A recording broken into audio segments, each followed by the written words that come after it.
Hello hello 7:30 மணிக்கே பாட்டு என்பேன்னு சொன்னேன். இன்னும் எங்கயா?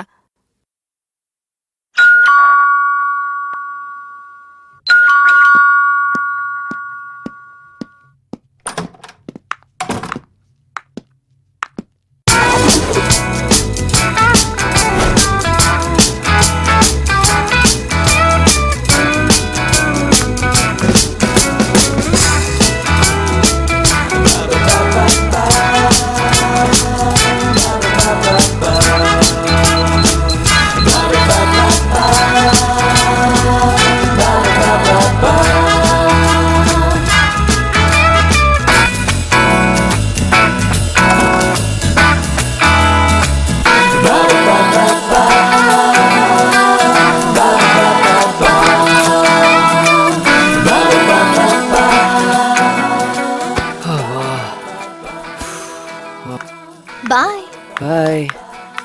டயலாக். டேய் 1 hour எப்படிரா? கட். Yes sir. நீங்க ஓகேயா? Okay sir. எப்படிரா? எப்படிரா? அதான் டயலாக். ஓகே ஓகேயா? ஓகே சார் அவங்க அந்த காண்டம் பாக்கெட் எடுத்து காமிச்சோன்னு அப்படியே பேன் போறீங்க. ஓகேயா? போலாமா? Okay take take. அந்த க்ளோஸ் அப் தின்ன ரவுண்ட் பண்ணிக்கோ. Role action. அப்படியே கொஞ்சம் ஜூம் போங்க. வணக்கம் மேடம். அந்த காண்டம் பாக்கெட் வணக்கம் கொஞ்சம் சார். முடிப்பா. இன்னும் கொஞ்சம் ஜூம் சொல்லுங்க. போங்க. நாங்க சூர்யா ப்ரொடக்ஷன்ல இருந்து வரோம் மேடம். One more. கம்பெனிக்கு புது ஹீரோயினை பார்த்துட்டு இருக்கோம். டைரக்டர் நீங்க நடிச்ச ஆட் பார்த்துருக்காரு. சப்ஜெக்ட்டுக்கு கரெக்டா இருக்குன்னு ஃபீல் பண்றாரு. நீங்க ஓகே சொன்னீங்கன்னா நல்லா இருக்கும்.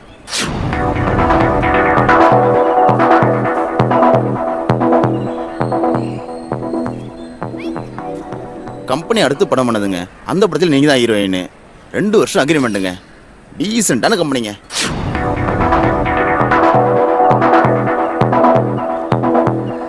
யோசனை பண்ணாதீங்க. ஹீரோயின் சான்ஸுக்காக கம்பெனி தேடி நிறைய பேர் வந்துகிட்டு இருக்காங்க. இங்க சான்ஸ் உங்களை தேடி வந்திருக்கு. நல்ல ஃபியூச்சர் இருக்கு. இந்த டைரக்டர் 3 சூப்பர் ஹிட் படம் கொடுத்துருக்காரு. யோசிக்காதம்மா, சரின்னு சொல்லு. ஓகேன்னா 1 லட்ச ரூபா அட்வான்ஸ். உடனே அக்ரிமெண்ட்ல சைன் பண்ணிடலாம். ஓகே சார், நீங்க அக்ரிமெண்ட் ரெடி பண்ணுங்க.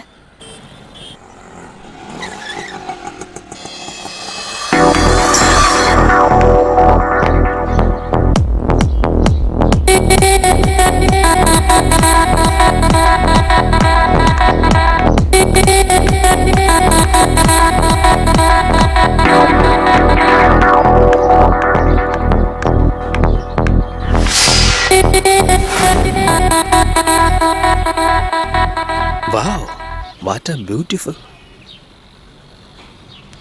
நான் உங்ககிட்ட ஒரு முக்கியமான விஷயம் பேசணும். இங்கேயே சொல்லு.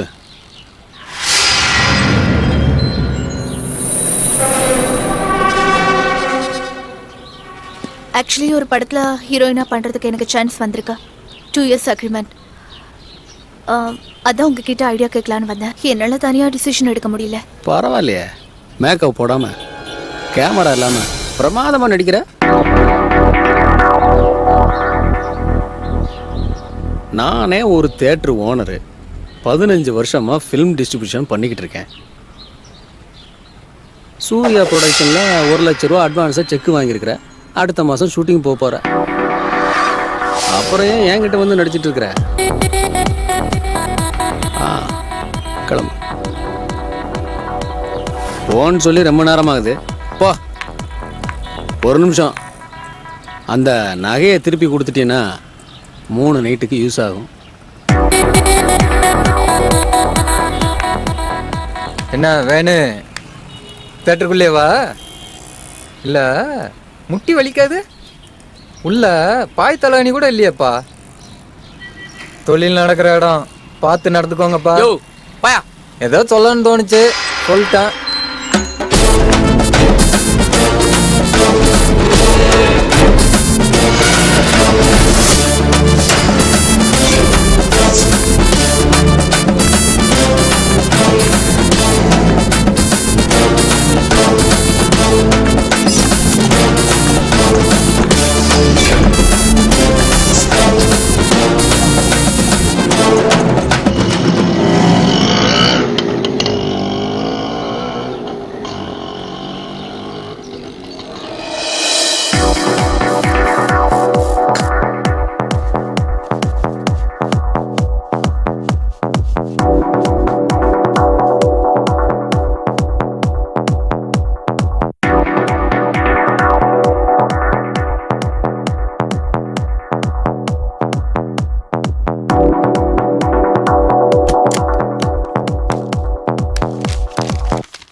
எக்ஸ்கியூஸ் மீ ஒரு நிமிஷம்.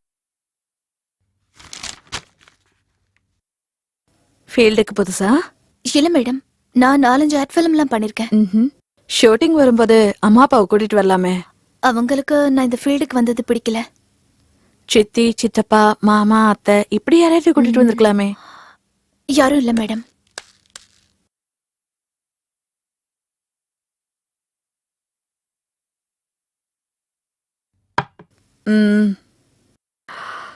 இப்ப எனக்கு தண்ணி குடிச்சிட்டு போறவர் யாருன்னு தெரியுமா? உங்க அசிஸ்டண்டா?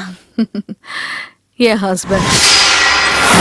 நானும் உன்ன மாதிரிதான் நடிக்கணுங்கிற வெறியில ஊரை விட்டு ஓடி வந்தவ. அங்க தொட்டு இங்க தொட்டு ஏதோ வாழ்க்கையில முன்னுக்கு வந்துட்டேன். 2 கல்யாணம் பண்ணிருக்கேன். 2 பேருமே வசதியானவங்க தான். அவங்களா வந்து கேட்டாங்க, ஒத்துக்கிட்டேன். கொஞ்ச நாள் வாழ்ந்து பார்த்தாங்க, சரிப்பட்டு வரல. டைவர்ஸ் பண்ணலாமான்னு கேட்டாங்க, அதுக்கும் ஒத்துக்கிட்டேன். அதுக்கப்புறம் தான் இவர் வந்து சேர்ந்தாரு. சின்ன வயசுல ஊர்ல சுத்தி சுத்தி என்ன லவ் பண்ணாரு. சரிதானு கல்யாணம் பண்ணி ஹஸ்பண்ட் வேலைக்கு வச்சுக்கிட்டேன். வேலை வேலைக்கு சோறு போட்டா போதும், சம்பளம் கேட்காது, பொறுப்பா பாத்துக்கோ. சுருக்கமா சொன்னா நாய்க்குட்டி மாதிரி. என்னோட அனுபவத்துல நான் சொல்றேன், ஷூட்டிங்க்கு மட்டும் தனியா போகாத, ரொம்ப கஷ்டப்படுவ. நீதான் உலகம்னு நினைக்கிற ஒருத்தனை உன் கைக்குள்ளேயே வச்சுக்கோ. சொல்றத கேக்குற நாய்க்குட்டி மாதிரி அவனை மாத்திடு. மார்க்கெட் டல் அடிக்கும் போது உனக்கு வேணும்னா அவனை கல்யாணம் பண்ணு, இல்ல துரத்தி விட்டு.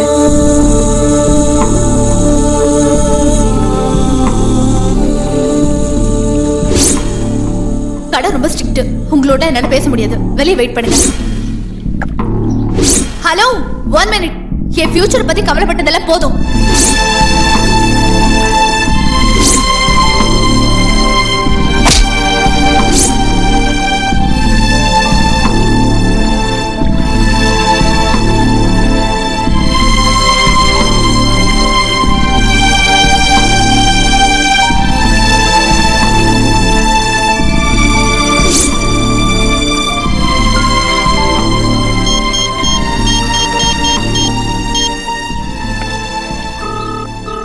ஹலோ, நான் சித்ரா பேசுறேன்.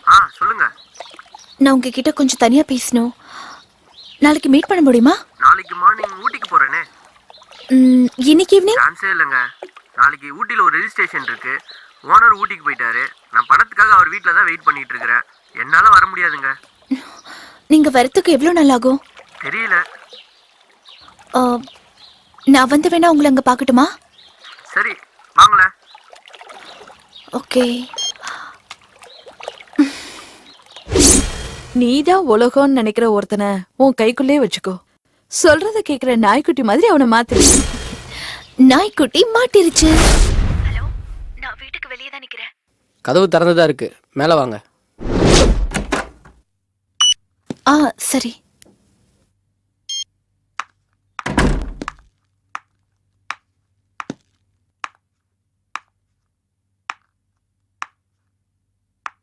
உங்ககிட்ட நான் கொஞ்சம் தனியா பேசணும். சொல்லுங்க. எல்லார் வாழ்க்கையிலயும் எது ரொம்ப பிடிச்சதுன்னு தெரியுமா? பணம், அன்பு, காதல், பாசம். இது எல்லாத்தையுமே தாண்டி வாழ்க்கையோட ஆதாரமா இருக்கிறது இந்த பணம் தான். இந்த பணத்துக்காக நானும் என் வாழ்க்கையில சில தவறான முடிவுகளை எடுத்துட்டேன். நிறைய விஷயங்கள் இழந்துட்டேன். பணத்துக்காக ஓடுறோம். பணம் கைக்கு வந்ததும் என்னென்ன விஷயங்களை இழந்துட்டோன்னு நினைச்சு பார்க்கும்போது ரொம்ப கஷ்டமா இருக்கு. நம்ம காதலும் அப்படிதான். இனிமே எந்த விஷயத்துக்காகவும் நான் உன்னை இழக்க விரும்பல. இப்பதான் லைட்டா ரியாக்ஷன் வந்திருக்கு. எனக்கு பக்கம் பக்கமா டைலாக் பேச வராது. ஆனாலும் என்னோட உண்மையான நிலைமையை சொல்லிதான் ஆகணும். I love you so much. உண்மையான காதல்னா என்னன்னு நான் இப்பதான் புரிஞ்சுக்கிட்டேன். இந்த உலகத்துல என் மேல அன்பு செலுத்துற ஒரே ஜீவன் நீதானு எனக்கு தெரியும். நீ இல்லாம இனிமே என்னால ஒரு நிமிஷம் கூட வாழ முடியாது. என்னது, கொஞ்சம் கூட ரியாக்ஷன் டெப்தா வரலையே.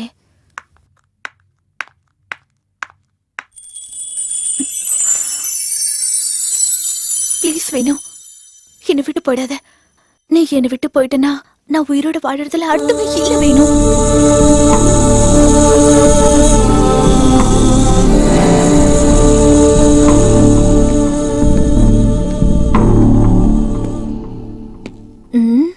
சொந்தமா டைலாக் பேசி நடிக்கிறது எவ்வளவு கஷ்டமா இருக்கு. இனிமே நோ டைலாக், ஒன்லி ஆக்ஷன் தான்.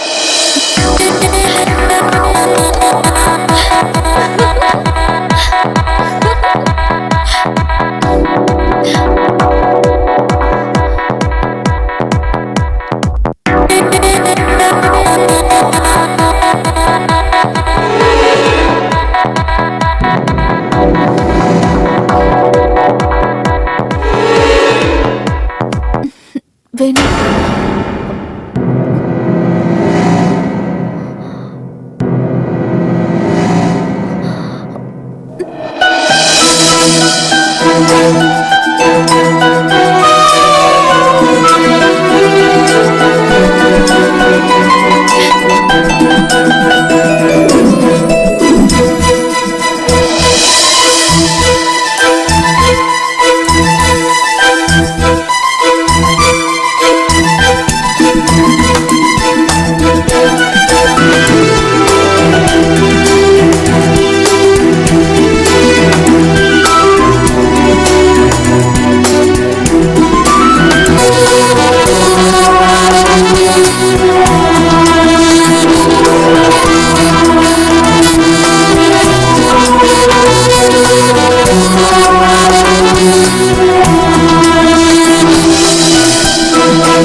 ஊட்டிக்கு போயிட்டு சீக்கிரமா வந்துருங்க. திருவள்ளுவர் இந்த சுச்சுவேஷனுக்கு 2000 வருஷத்துக்கு முன்னாடியே குரல் எழுதி வச்சிட்டாரு. அன்பின் விளையார் பொருள் விளையும் ஆய்தொடியர் இன்சொல் இழுக்கு தரும். புரியல? அன்புக்காக ஒருத்தனை விரும்பாம பணத்துக்காக விரும்பக்கூடிய அழகிய விலைமகளின் இனிய சொற்கள் ஆரம்பத்துல இன்பத்தை கொடுத்தாலும் கடைசியில துன்பத்தை தான் கொடுக்கும். எழுந்திருச்சு வெள்ள பொடி.